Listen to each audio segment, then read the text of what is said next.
All right, what's up, guys? Welcome to the Strat Chat. Today we got another Meta Wednesday. We're going to be going over a meta breakdown. The patch was released last night. It's active right now. And obviously World Championships is going on, so that's going to be a big part. We're actually going to lead off with that. If you want to jump ahead, I'll make sure to put a chapter in the video timeline. You'll be able to jump ahead to the 1321 changes. 1320 has been largely well received from players that are competing in it. It seems like it has slowed the game down, a lot of good things, but we'll get to that next and help you guys get an insight into what is available to you to play in the patch. But for Worlds, this is a breakdown from lolfandom.com. It's keeping track of all of the champions that have been played, and there's a couple of things that are staggering. We're also going to compare it to our old meta analysis, and we're going to make some updates based on what our predictions were and what we can actually expect moving forward. So first off, we're going to go over all of the elements here.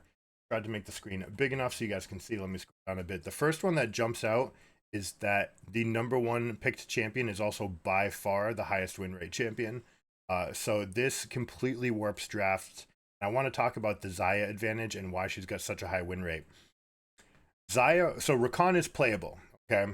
That's key #1, and Xayah is good. That's key #2. So when you pick Xayah, specifically blue 1, you force enemy team to take Rakan. And when they're taking Rakan, then they're going to take another piece of either a mid or jungle, let's say Jarvan or Orianna, for example, and then they tend to grab Rakan on red 3 to, then they take their AD carry on red 3 because they have to, and that tends to be Kai'Sa.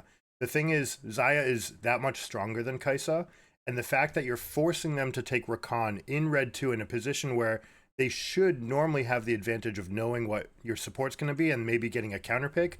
The thing is that Xayah and Rakan together are so good that you need to break it up. And that's completely changing the scope of the drafts. Okay.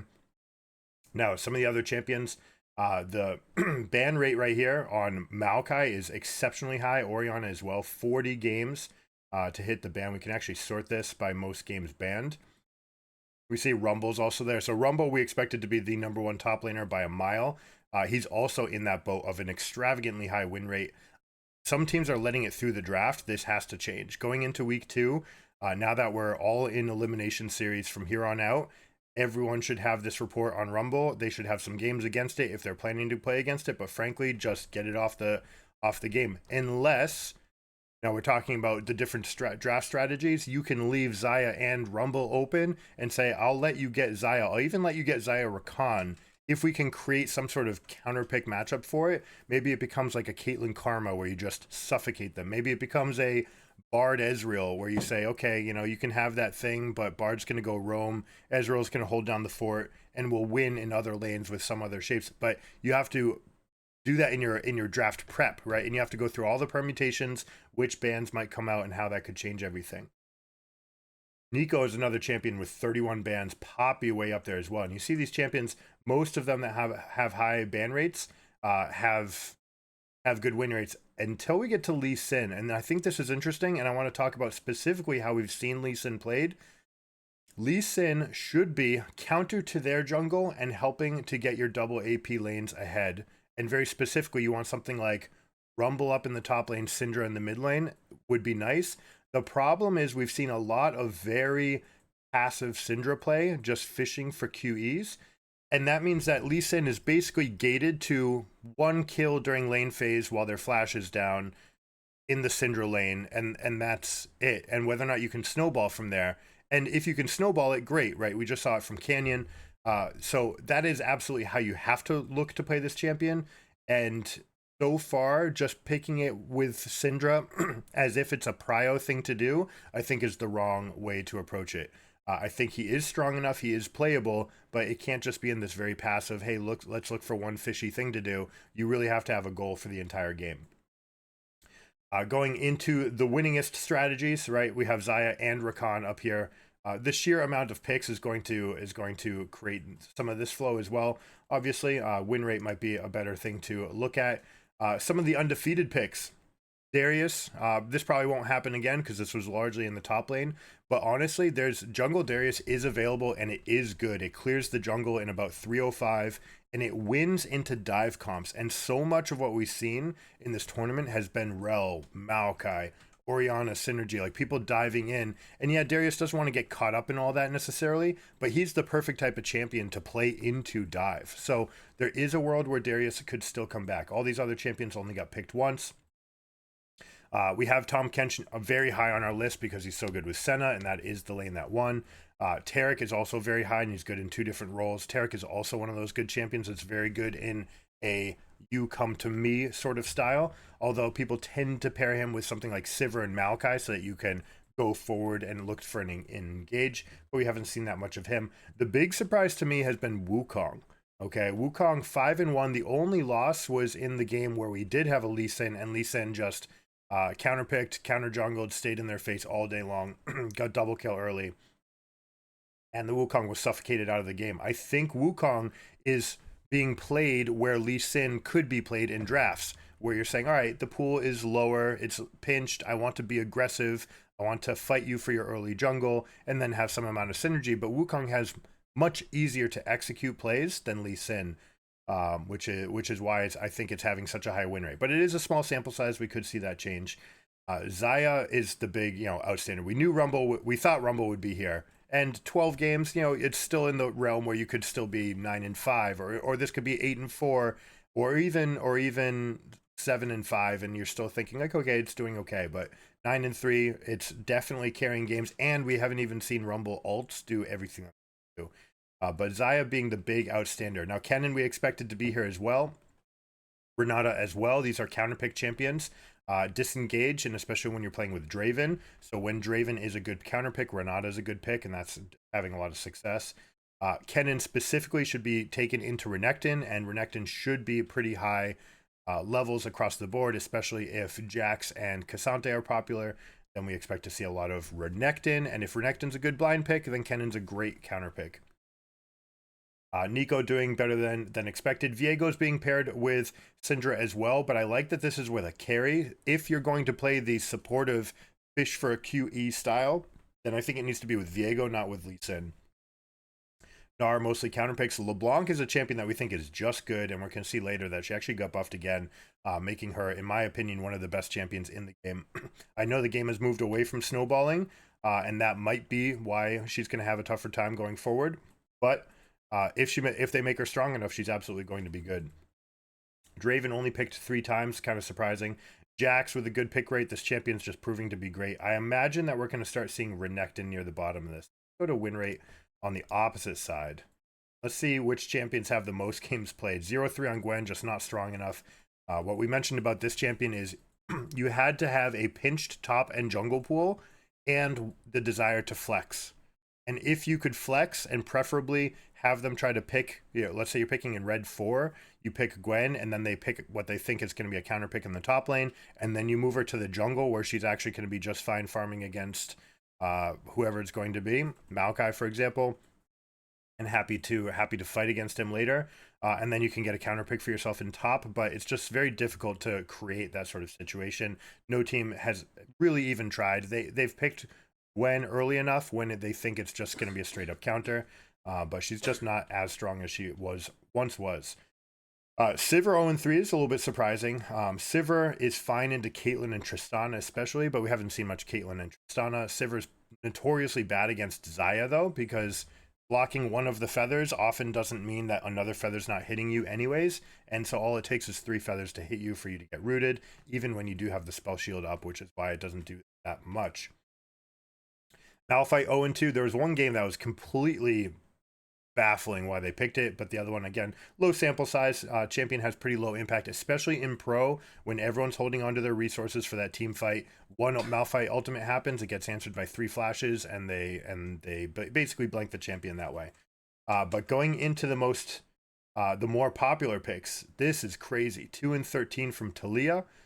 This has to be because teams are not finding the Weaver's Wall angles. You basically have to find the right angles to want to play this champion. Otherwise, it's not strong enough. It is fine in the range matchup versus Orianna or Azir, but those champions have way more play. It's easier to make their plays, whereas Taliyah needs to be proactive. And I think that the fact that the game changed in June is the biggest reason for this. The fact that minions arrive at the same time makes it harder for people to push mid and then go for a dive bottom, which used to be one of Taliyah's big strengths. I still think it's there. You just need the help of the jungler, and you need to have a team-wide rotation that can make this happen.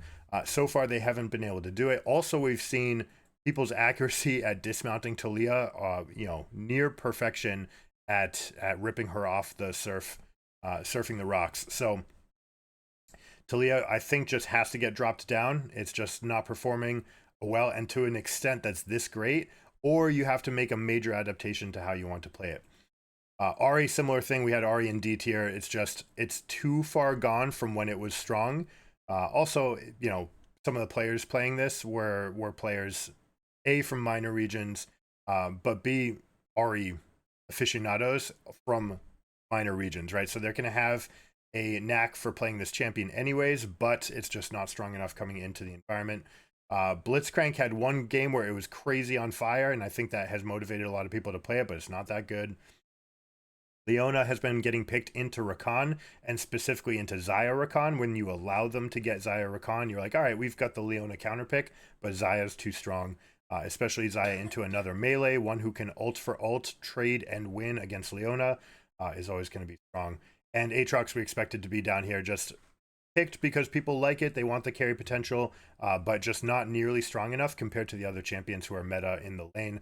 Sante, Jax, Renekton, all going to have a fantastic time against it, and that's not even talking about counter picks like Fiora or Kled that could make it in. Aphelios we expected to be zero presence. Again, this is for teams that just want to have that scaling and they're used to having this champion. I think Zeri fills this role much better if you want to be the team fight scaling AD carry, but Xayah is just better in all cases anyways. Olaf is just one player. Vi, again, being synergized with like Azir and Orianna and Syndra. Less so with Syndra, since Syndra can set up other junglers. Doesn't need to be Vi, but Vi just doesn't have the same stats that she had last year. Jarvan having a hugely high prio and not really paying off is kind of interesting. It's also interesting that when you're playing Jarvan, the best pairing is probably Azir, because they benefit the most from the attack speed. And we've seen Azir just hasn't shown up yet because it's not in the extremities. It's just doing fine. And Kai'Sa 18 and 25, 41% is actually fairly low. I actually credit this. A large portion of the games that she was played were complete misbuilds. So if we take out the complete misbuilds, which was like 9 games, then she actually has a winning record, 18 and 16. So take that for what it's worth. But that's a snapshot. What's going on at Worlds? So let me just give you a peek of Alistar, who is our #1 champion. This was our rundown, or what we thought the meta would look like.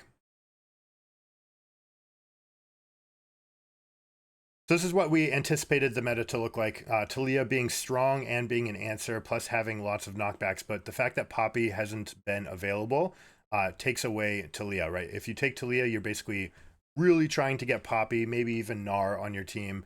Synergies to go with the wall. But so far, teams haven't been able to do it, and Poppy's been living on the banned list. So we have to take Taliyah down, all right? Taliyah's got to go down here. Now, Ashe is a champion that we didn't see there. I still think it is the best champion, and it is undefeated, although it's just in 1 game. But it was a game where they came from behind. They could have even done more with it.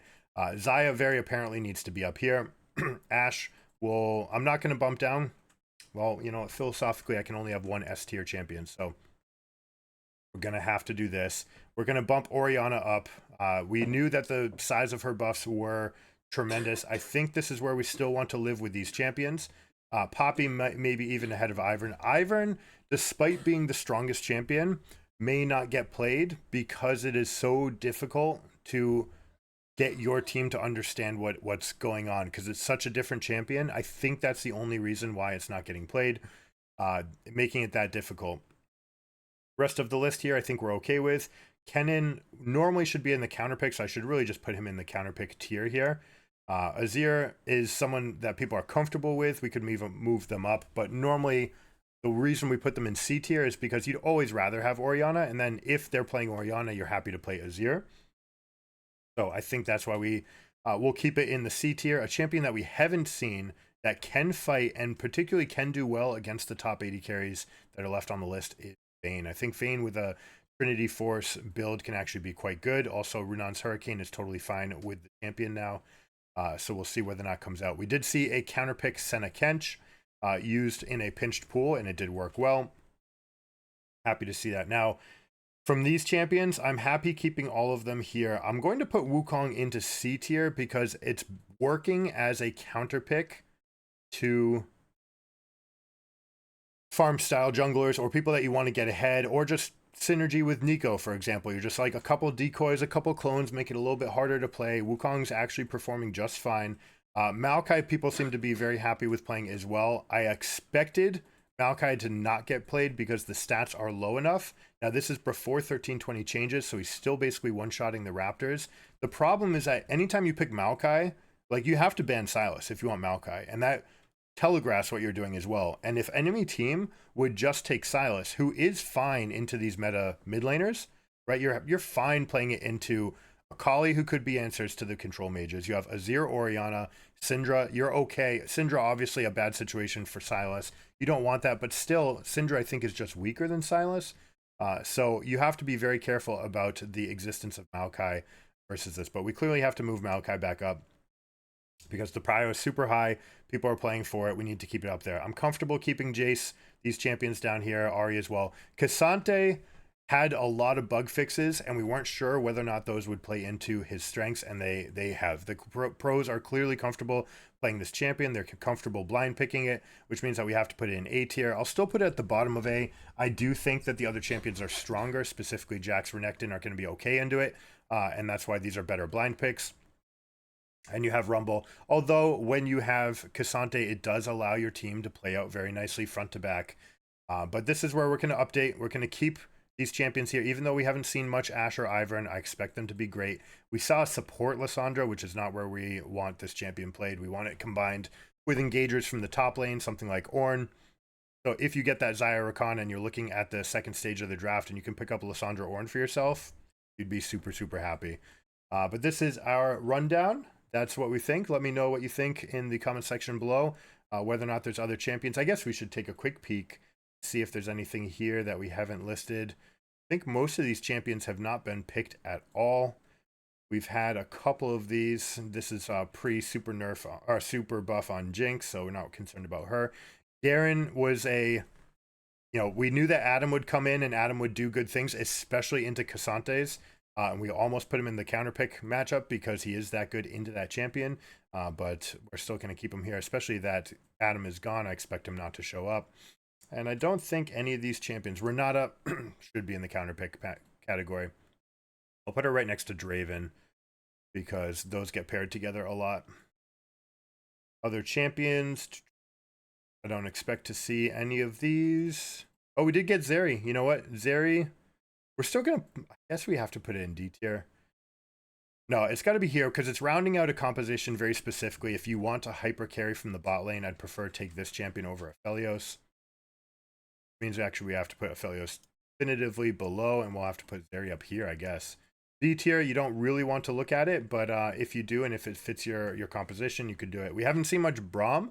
Braum has interesting effects against Xayah where you can deny the feathers or deny the drawback. Let's see if Braum makes it in.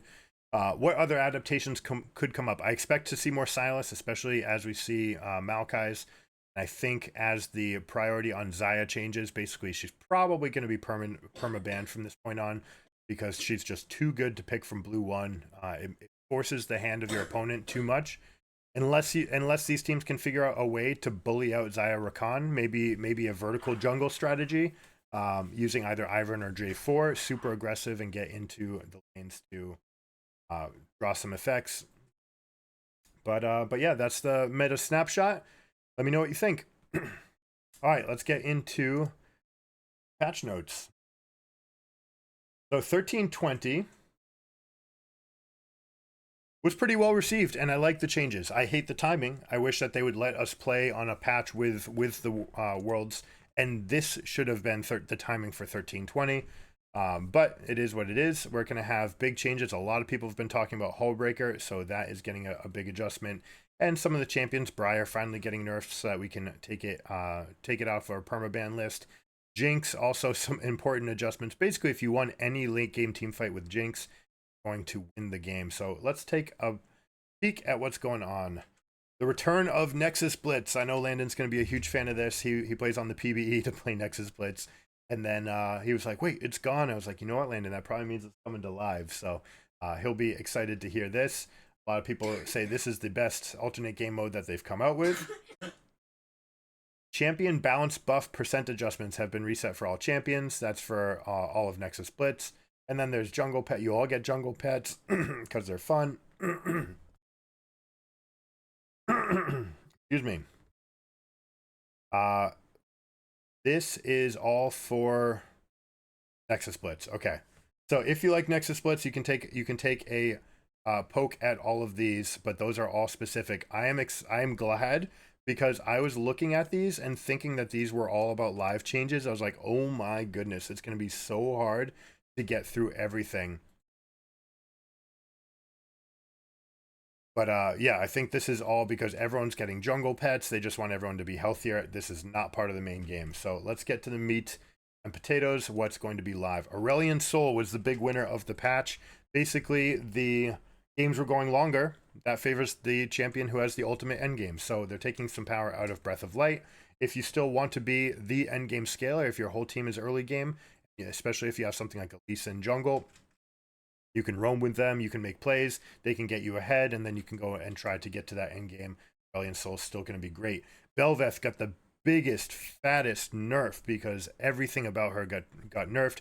She got worse, Rift Herald got worse, the prize for Rift Herald got worse, taking plates got worse, games are going longer so you don't have as much snowball potential. That said, she can still fill the role of being the champion that you take if you want to snowball early heralds, especially if you think that they are going to go after dragons.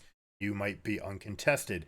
If you can get that Remora passive and use it to break waves, especially with Ziggs, Ziggs being another one of the big winners from last patch. We talk about how that range really doubled in range. It wasn't a buff of 30, it was really a buff of 60 for its splash radius to be able to hit people, at least in waves. But if they have Ziggs, be Belveth, go to the Ziggs lanes, push, rinse, repeat, do it over and over again as much as you can. Brand, next step, and it seems like they're taking all of these mage supports and trying to help them out for laning and doing other things. You're going to see changes to monster damage. The brand changes are all geared at helping them be better at clearing jungle camps, which is something that mid laners want to do. You can also bring it into the jungle. It's kind of awkward. You're really dated on your play pattern when you're playing brand. You need to hit that stun to be a reasonable jungler. So in that case, that means if you're going to do it, it's got to be an early Sork Shoes into early Rylai's. And if you're going to go jungle, that's what you have. I think you have to go that, and then you can go for the rest of the damage going from there. You see the passive changes going up. Maximum monster damage per tick is unchanged. Conflagration, however, is getting a little bit of a tweak here. Losing 5 damage means it's a little bit worse for the laning phase. This is your best poking tool. A lot of people try to use the W, but the E is really, really good, and especially when you put all your points into E as lane brand, you can W the front line, E to kill everybody by hitting the W on the cannon and the melees. Then you E the cannon between a dematerializer, boom, that basically wipes the entire wave if you have one stack on the melees and on the casters already. So you guys can try that out. It still has all the weaknesses of a mid lane mage like this that is very low playmaking. They're trying to help out the Zyras and the Brands and the Vel'Kozes of the world, but, you know, people play them support because that's where they're better. Briar, getting some changes to her growth because she has such great endgame scaling, meaning that if she got ahead, and especially if you bought Hullbreaker and went to a side lane, she became very, very difficult to answer. And also, if she just got ahead in general, 202, then she's going to be able to stat check people and move up. So she's losing 0.3% there. The Heal if bleeding target dies is going up, which is very nice. That's going to help her in her jungle. This is because the jungle camps got a little bit harder. So your first clear was a little bit painful, and you could exploit Briar in those situations, especially if you caught her mid frenzy, because she'd come off the camp, she'd start hitting you, the camp would hit her, you would hit her, everything would be good about that situation. And snack attack, the recast bonus physical damage, all right, is getting a slight change. We are getting under here 10%, 3.5 per bonus 100 of target missing health. This was another one of her sources of bonus AD scaling. It's a very small thing. It's only going down by 0.5%, but it is 100 of your 100 AD. So let's say you've got 200 on 3 items, then you're going to feel this by 1%, but it's a small thing. These are small nerfs just to kind of say, hey, look, we're nerfing Briar. She's still going to be strong enough. She's fine. You can play her for sure and be confident that you're done with it. Caitlyn. This change, I think, is going to propel her near the top of the ranks, especially with Infinity Edge being as strong as it is. You're getting extra damage on your headshots and based on your crit chance. So now you can even go Infinity Edge into Cloak, which is something that you used to do on Neela, where you just spammed cloaks, or even Gangplank. You spammed the cloaks. You should be able to get some good effects by going that. Ace in the Hole, the cooldown is going up to 90 at all ranks, so that is a huge nerf. The physical damage, this is based on the lethality of the champion. The base damage is going down, and the bonus attack damage ratio is going down. And your bonus damage from critical strike chance is actually going up significantly. So they're basically forcing you into the crit build. If you still want to build lethality, you can do it. You can go Umbral Glaive Collector into Infinity Edge, kind of mark all of your or check all your boxes that way. You could even go Yumu's, but I think Infinity Edge is going to be important enough because these things counting as crits means you're going to get that amplified damage. So you definitely want to consider it. And then, as always, you go Rapid Fire Cannon afterwards. So that in the end game, you can get the maximum amount. Just make sure that you are prepping your headshot on the wave, and then walk up with Rapid Fire Cannon and get your first shot on somebody's face, hopefully chunking them for 30-40%. Dr. Mundo was another big winner with the changes, so he's getting a knockdown. The maximum health at full ranks on E, which is what you should be maxing on this champion, is going down by 1, which is pretty massive, considering it's the best trading tool that you have. Bonus attack damage based on missing health is also going down significantly. So this champion is less going to have his windows to just brawl his way out of fights. Heartsteel into Titanic Hydra and Gargoyle Stoneplate is best way to build a Mundo. Hecarim, attack damage growth going up, the duration of Spirit of Dread going up. So they're walking back some of the things that were nerfed for him. This instantly puts Hecarim up near the top. This is to make up for the Gustwalker nerf. But if you haven't seen it, building Yumu's is exceptionally strong on this champion. It amplifies extra damage, it moves forward. You're building up the stacks all game anyways. So what you want to do is start with all longswords, get your Serrated Dirk at least, then you can build up a tier, and then you can finish up Yumu's Ghostblade, finish Mirror Mana, and then go from there with your appropriate itemization for the game. Jinx no longer can stack. She can renew her Get Excited off of structures, but she can't stack. She's also being maxed at 5 because 5 is the number of enemy champions.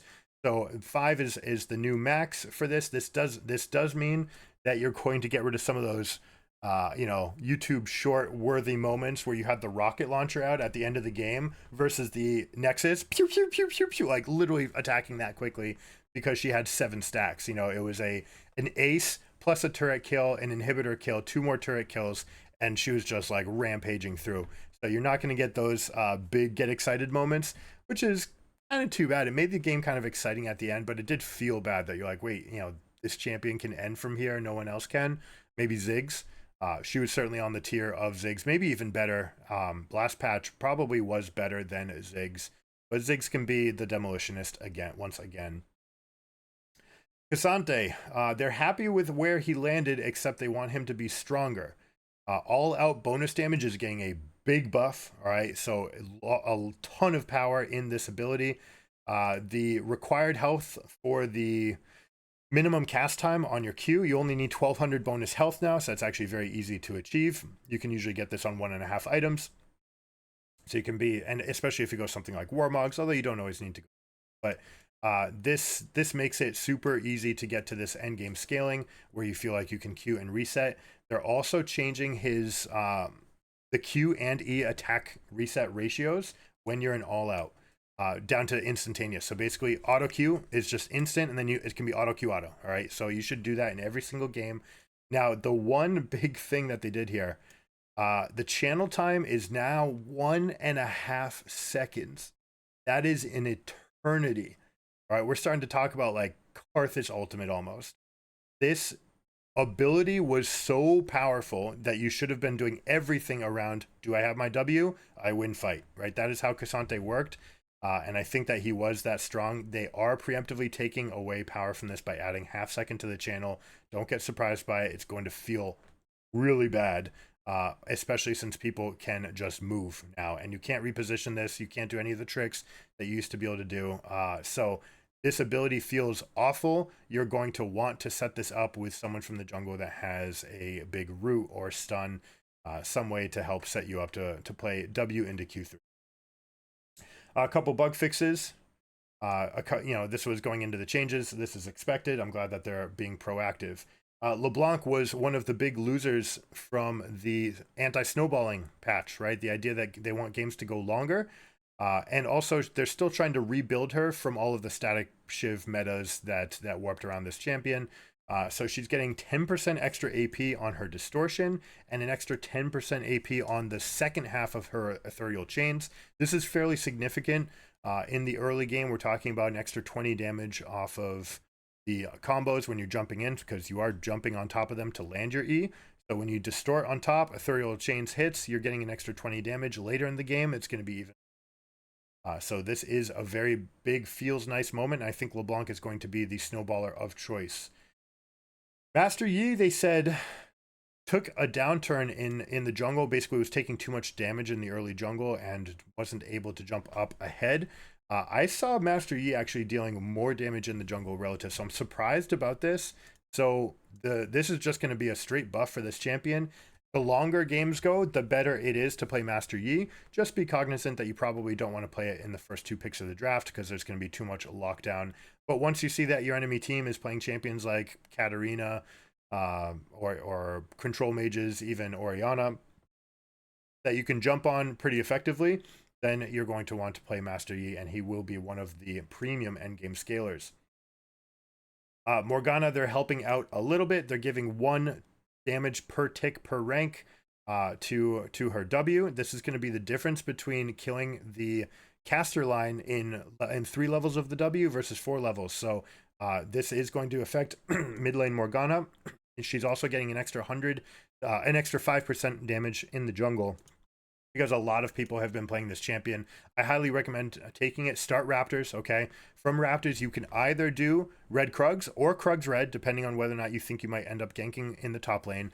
Or you can go take Blue Gromp and then circle back around, and then your clear is actually fast enough that you'll still be fighting for the Scuttle Crab, and then you can come back and take your second clear of the Raptors. This is the fastest way to get a fast 6 on Morgana, and it opens up a lot of options when it comes to gank paths later in the game.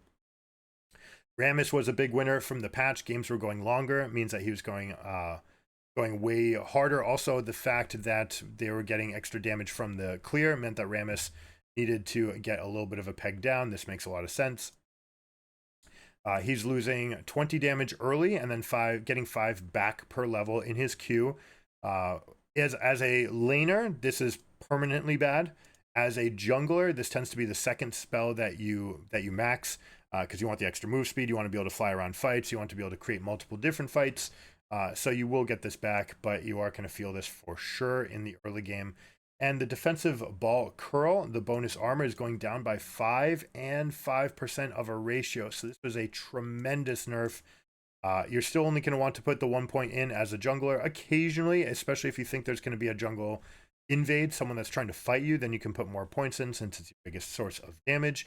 But as always, you need to make sure that you have points in the E to actually make people attack you. Because if they have tenacity, they can actually cancel their own attack before they actually hit you if you only put 1 rank in. So you want to make sure to have points be still. Seraphine, massive changes, and I want to take note of one thing that they said. The small but dedicated, or well, not the word. Basically, they said players want to play her in the bot lane, so we're going to make changes to help her as a bot laner and specifically as a support, since that's where people want to play her. That's what they said.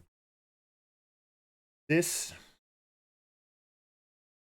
doesn't take into account that players actually adapt to champions like Zyra, Brand, Vel'Koz, Xerath. These are all designed mid laners, but you can't play them mid because you get annihilated by assassins, and other control mages are much safer to play. They have more agency in the fights. Now, Seraphine, I do think, was completely viable in mid. She was obviously best in bot lane as a carry. But they're saying, no, this is where people want to play her. They want to play her as support. Maybe there is some of that, especially at the lowest ranks, where you have people that are just like, oh, I just want to play Seraphine. It's fun. I want to play the sing-song, teenage pop star, and just, that's me. So I'm going to play that. Maybe, power to you if that's you. I appreciate them playing towards a player base that wants that, but like, the player base as a whole will always decide where things go based on how good it is, right? Like, if it's good, it'll get played there. That's what's causing it to go down to the bot lane. That's what's making it a bot lane carry, and specifically paired with something like Sona just gives your team oppressive amounts of scaling. Why can't we lean into that? Like, why can't we take, instead of the design of the champion and then forcing it on people, or leaning into like what one subset of players does? I get it though. As far as the health of the game long term, if you think that that's where you're getting your teeny bop players, your e-girl wannabes that want to play this sort of champion in the bot lane, and they want to play it as support, and those players tend to be supports, then lean in, make them happier playing this champion. I'm sure it'll sell more skins. Anyways, all of these changes are geared at making her more regen reliant, which is where the itemization for supports leans in, because they have better things like the Fairy Charm itemizations are better than the Amp Tome itemizations. So base mana regen goes up. This means that when you buy amplifiers, that you'll amplify this number and it'll be better. Your mana regeneration growth is going down, so this is bad for people who are hitting levels higher, right? So 3.5. So we're talking about level 9 is where you're going to start feeling worse as far as your regen. Base mana going down by 80, mana growth going up by 10. So again, this will be the opposite. It'll feel worse in lane and force you to lean into regen. Base armor going way up. This is actually a big buff for the laner. Less likely that they can just kill you. Health growth going down. Attack speed growth going up, which is kind of interesting. I think they said this was as a note to mid laners who need to be able to push down a turret if they're left alone in that lane, which is a mid lane phenomenon. Q high note, the cooldown going down by 1 early. That's fantastic. This does help with poke patterns of support. This helps all ranks. The damage, however, sorry, I shouldn't say however. The damage going up in base values by a lot, but losing its scaling. Okay, so it used to have a scaling. This is one of the few abilities in the game that had incremental scaling changes, which I hate. I don't like that they do it. It puts unnecessary complexity into the champion. So you see that they're catering towards a certain target group when they make it simpler like this.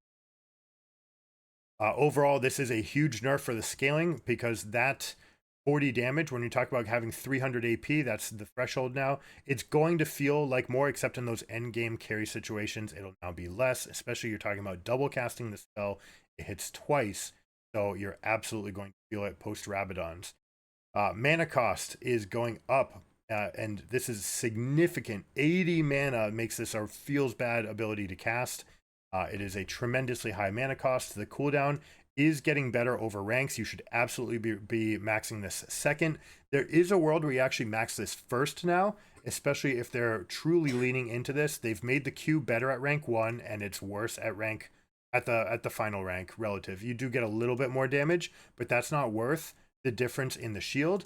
The problem is that you don't necessarily want to be spamming this. You also need to cast your other spells to have an empowered version of W, unless you have something like Overheal, Shield Bash, Barrier, another enchanter in your lane, things like this to give you the shield, which is definitely a viable strategy on this champion. The shield itself is going up. The scaling is unwavering. The missing health heal is going down by 2% and losing its ratio. This is massive. All right, this is a massive change. This probably just completely cuts off Seraphine. I bet your Seraphine players who want to play Seraphine just to play Seraphine are gonna not notice and not care. But this is a very meaningful change for anyone trying to build this as a composition. Mana cost on the E is going down, much easier to cast this spell. And they're getting points in the ranks, which is interesting. But again, this is sort of a nod. Your support players tended to play more of this ability, but E doesn't have cooldown reduction the way that W and Q do. So you absolutely want to have those other abilities to spam, but Q as a support feels really bad. You just want the one rank anyways, just to basically turn on your other abilities to empower them. So it will be interesting. Seraphine's going to be in a completely new place. My snap judgment is that this is probably going to make her very weak relative, especially the people who are playing this champion not seeing it, especially this. Like, starting mana down by 80 is so significant.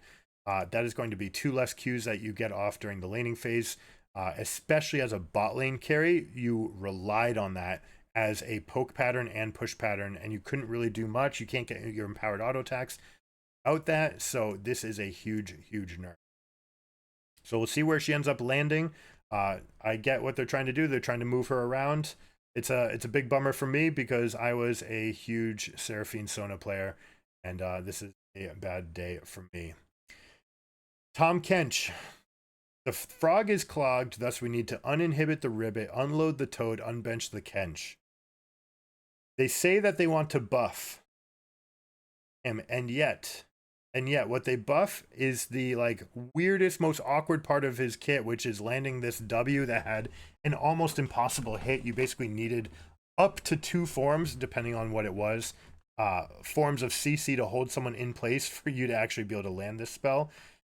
If you do, now it gets reduced by a little bit more as you rank it up, which is just a bizarre place to buff it. But the bonus magic damage here from an acquired taste, right? So check out all these elements. 8 to 60, it had AP, 2% AP per 100 bonus health, and 3% bonus health, okay? So you actually had an extra AP ratio based on how much bonus health you were. So if you had bonus health and AP, like Demonic Embrace, then you actually had more ratios. Very complex, right?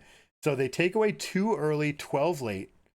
You still get the bonus health, but now it's 5% of your bonus health raw going into this. So if you're stacking health, for example, Heartsteel, this acquired taste is going to start dealing more damage. But in the very beginning of the game, this is what I think they want to get rid of. They say we don't want to stat check top laners. So it's going to be largely in his scaling. This is fantastic for bot lane Tahm Kench to play with Senna. This is just a huge buff for that. Top lane, it's still awkward because the value of the shield, or the E, is so much attached to having a champion nearby that it may still have big deficiencies up in the top lane. I get why they're trying to change the things that they're trying to change. I still love the Abyssal Mask, Demonic Embrace build on this champion. You don't need to go Nashor's Tooth. It's a little bit too weird. You can go Hail of Blades if you want your extra attack speed. But generally, Guardian and Grasp are going to be great. Guardian if you're playing into double range in the bot lane, Grasp if there's a melee there. And I think this is a fun champion. I enjoy playing it. I think it's a fun play style to play with Senna as a support carry. So I approve of the changes. Varus got hit by the anti-snowballing changes, so he gets a little bit of a tweak. 1 extra damage per rank in the Blighted Quiver, which is just teensy tiny, and 5% slow added to Hail of Arrows. This is his biggest laning tool. You absolutely want to have points in this ability. Sometimes it's just 3, so you can use it for poking in lane. Then your Q becomes the bigger part of your kit as you finish your mana. So definitely use E for the laning phase. First ability, definitely E. Then you can put 2 or 3 points into it to help yourself win the lane, and then you. Zyra, another one of those champions that was designed as a mid laner, moved over, and then they're trying to address as a potential mid laner. So this is where they mentioned the mid lane phenomenon, where you might be left alone in your lane and you're pushing. She gets extra attack speed. This is going to affect all of her scaling. So it's a tiny bit right here. 0.06 is a 16th of a second. But every time that you level up and your attack speed ratio moves up, it's addressing that extra 0.06, so it will start going up. I don't think you're going to be building Nashor's Tooth on her unless somehow we magically find out that the plants have always been scaling on the attack speed and it's just been this hidden thing. Then that would be fantastic. I would actually love nothing more than that being the case. And if they got the on hits from the Nashor's Tooth, my dick. Anyways, it would be overpowered. I hope that's not the case. Passive Garden of Thorns, 20 to 100 with 15% AP. It's getting a 3% AP ratio with a little bit of base damage nerf. This won't affect your lane phase. It actually is a slight help because you've got that early buff from AP. She's more a champion that likes pen more than AP in general, but this will be an interesting nod in that direction. Magic damage is going up by 5% on her Q, which is what laning Zyra would want to play most. And E, Grasping Roots, is what you would generally max if you're a support. So it's actually losing damage, gaining ratio. Okay. So at about 400 AP is where you're going to have break even on this. So this is post Rabadons is when you're going to be bigger on the Grasping Roots. This is interesting. I like this. It also is going to affect her jungle. She is a viable AP carry from the jungle, and it looks like they're moving a lot of champions in that direction. That said, all of these champions that deal more to monsters, that doesn't necessarily mean that's where you should play them. It's also a buff to lane when you deal more to jungle camps, because you can push a lane, it's gone, jungler's on the other side of the map, you can go help reset their Raptor camp, for example. Especially, like, this is very common on Anivias of the world, but Zyra can one-shot any or I should say one rotation any camp. So any amount of buffs to her damage and AP ratios is going to make her more viable as a laner. I'm certainly going to try to have some fun playing this champion. Rylai's is exceptionally good. The burn is exceptionally good. You tend to want to go Liandry's because you're constantly dealing that poke damage, and that's more impactful for that to work with Liandry's than it is with Luden's. But then Shadowflame and Rylai's are both very viable options. And then you have to go something like Zhonya's to keep yourself alive in fights. Enchanter proc damage changes. Okay, I'm just going to read this one out because it's fairly substantial. We're looking into enchanters to bring enchanters into parity after the recent Milio passive changes to let their proc damage sources count as their damage, but attribute kills to their buffed ally. This means that a select number of items and runes will proc off the enchanter's damage enchantments from now on.